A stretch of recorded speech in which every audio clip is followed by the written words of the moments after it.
he's the rave of the moment right now. We know right now you have two Nigerians actually ruling the Ultimate Fighting Championship. We have one of them in the studio right here. I mean, we have the current interim middleweight champion, Israel Adesanya. He's right here in the studio. Israel, it's good to have you. It's good to be here. Thank you. Thanks for having me.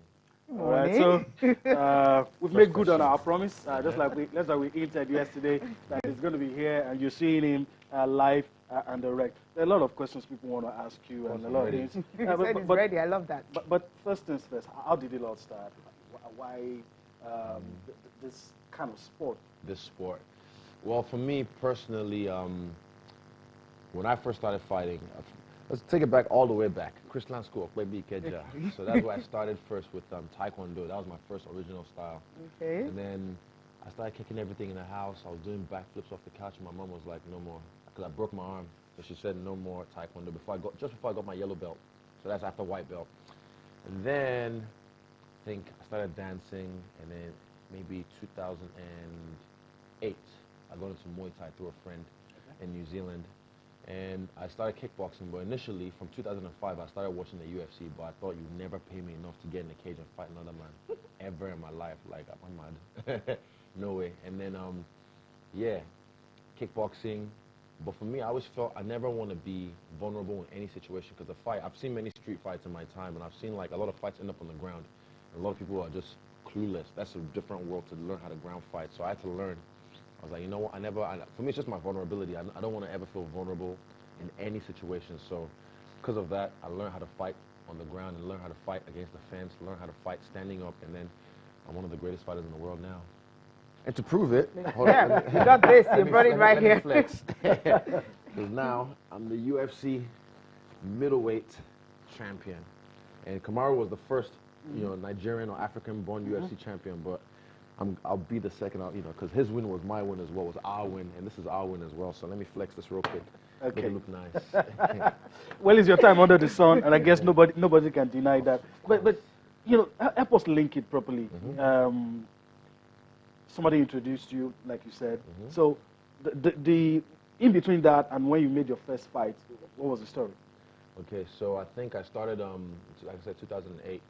And I remember when I first kicked the pads, my first trainer was holding the pads. He was like, do you know how to kick? And I was like, I think so. And I kicked the pads, and I remember the look in his eyes like,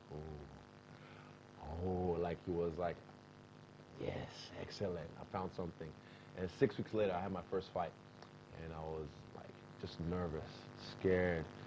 And I remember like, after the first 10 seconds, I dropped him with a push kick to the chest.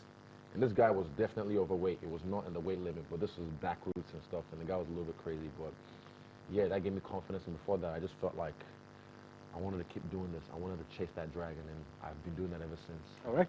Okay, ever since, which is pretty cool. Now, you said you started way back in the Keja, right here in Lagos now. 16 years you've been out of the country, went to New Zealand. What took you out? Yeah. Was it because of this particular fight, or you were searching for something? For me, no. My parents, we were going to move to the States in 2001, but then 9/11 happened, so my dad was like, we're not going to America, it's on the verge of war. And then moved to New Zealand. So I've been in New Zealand now since 2001. And what took us to the Western world, really, for my dad was education, more recognized, more tertiary education. But I mean, now I have my degree in ass whooping. Which is a good one. I mean, UFC, I mean, that fight, everyone has been looking at it, and Kelvin Castellum, the UFC 236 fight that you had in Atlanta in USA and all that.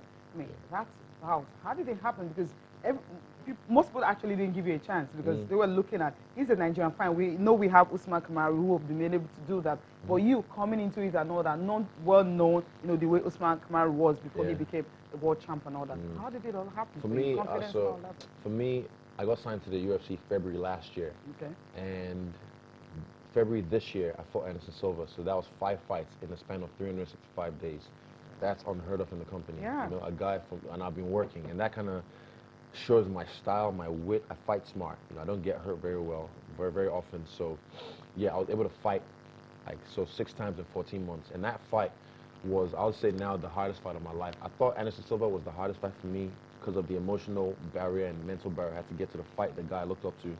And that fight for me was the hardest fight of my life. And I remember I said, after the 4th round, it was back and forth, back and forth. In the 5th round, that was the last final round. I remember looking at him and I was like, you're not going to beat me. I'm willing to die. I was ready to go. And then I remember Ayabieko. I kept on saying that in my head, Heart of a Lion. And I watched him in that 5th round. I really just dusted him. I left him behind. I left him behind, and I left no doubt that I'm the middleweight champion of the world. Okay, which is pretty cool one. You know what? We'll get back to you again, but we'll have to take a look at this clip where you actually let me narrate for you. Let me go. Where you actually met with the Ogun State governor. You know, you actually met with him where you were talking about, you know, what you've done, things that really get you going. You know, things that get you going. For instance, talked about having this fighting spirit in you, this confidence level in you, trying to always try harder most times, and that's what most people don't want to do, because in the Western world we've seen that most people usually, according to what you said, you know, they don't want to go ahead and do what they want to do because they're afraid of failure. But you put everything all out there and all that, knowing that when you fall, you always rise again. Every time. I mean, we're Nigerians, and people say, like, why are you so confident? Why do you dance when you fight? Why do you talk to people and all this kind of stuff? I'm like, and I've seen it. For us Nigerians, we don't demonstrate, you know, we always show off. We're never shy to put ourselves out there. We're like peacocks, and we're sure of ourselves.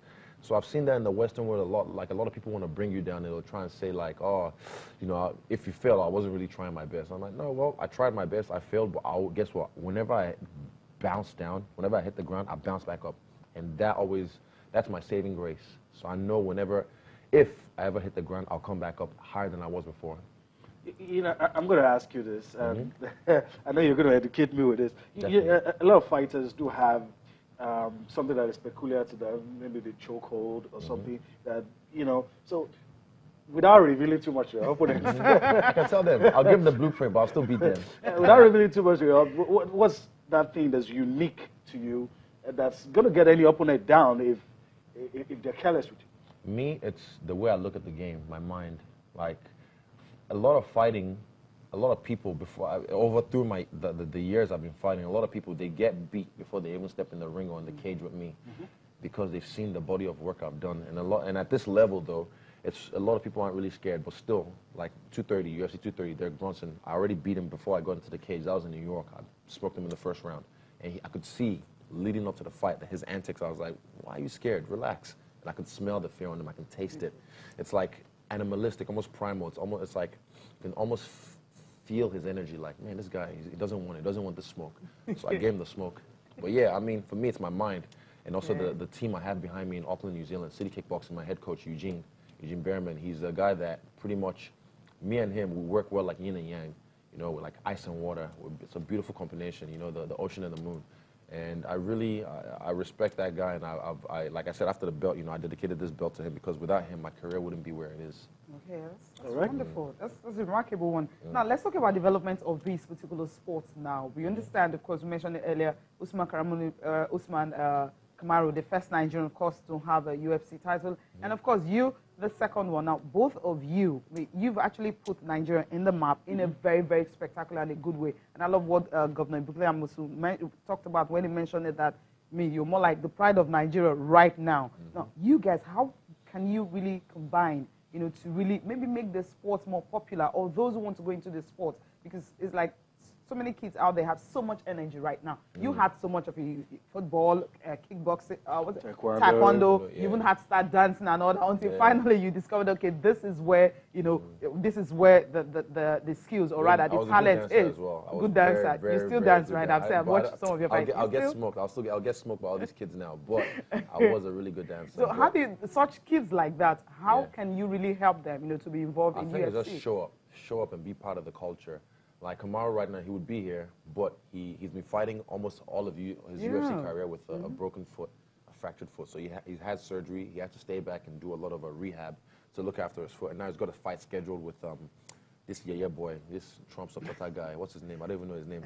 But yeah, he's got a fight scheduled with him. He's going to smoke him. So after he beats him, and after I beat the Australian guy, Robert, then me and him will come back with our belts, me with 2 of them. And then we're gonna, show the people, like, yeah, we're bringing gold back to Africa, and show people that you don't have to just play football, because everyone's trying to play ball, and only a fraction make it. And I keep telling people, I'm the runt of my people. You look at Kamaru, he's a specimen, he's a beast, but I had to train myself.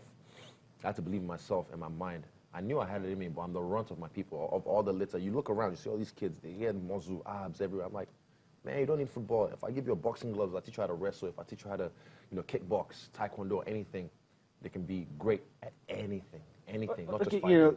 Talking about helping people, making the sport more popular. What do you have to say to people who, what they only throw in your face are the dangers of the sport, combat sport? The only thing they say, oh, this guy got a broken wrist, this guy got a this. What do you say to people who look at football? How many injuries do they have all the time?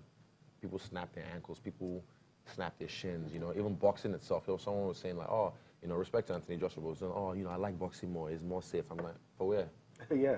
All you have in boxing is a lot of body shots and head damage. And you have two weapons to try and you see a lot of boxers, even American football now. They did a movie about it with Will Smith called Concussion. Yes. A lot of boxers. So every sport has its own. Exactly. There's danger in everything. I can walk down the streets, Okada, okay, come, can't hit me. There's danger in everything you do.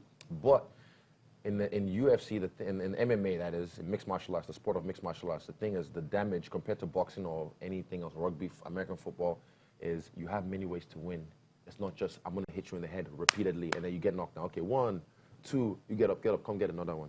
You know what I mean? And then another head. This one, some guys, like my fight, because we're both tough people, it was really back and forth. So, but most fights end quickly because if you get stopped, they follow you to the ground and finish you, or if you get caught in a submission. 5 seconds sometimes. That's it. Exactly. Sometimes that's in 3 seconds. Yeah, 4 seconds was the fastest knockout in the UFC. So, like I said, 2:30, I finished the guy in round 1. I think maybe after 2 minutes or something.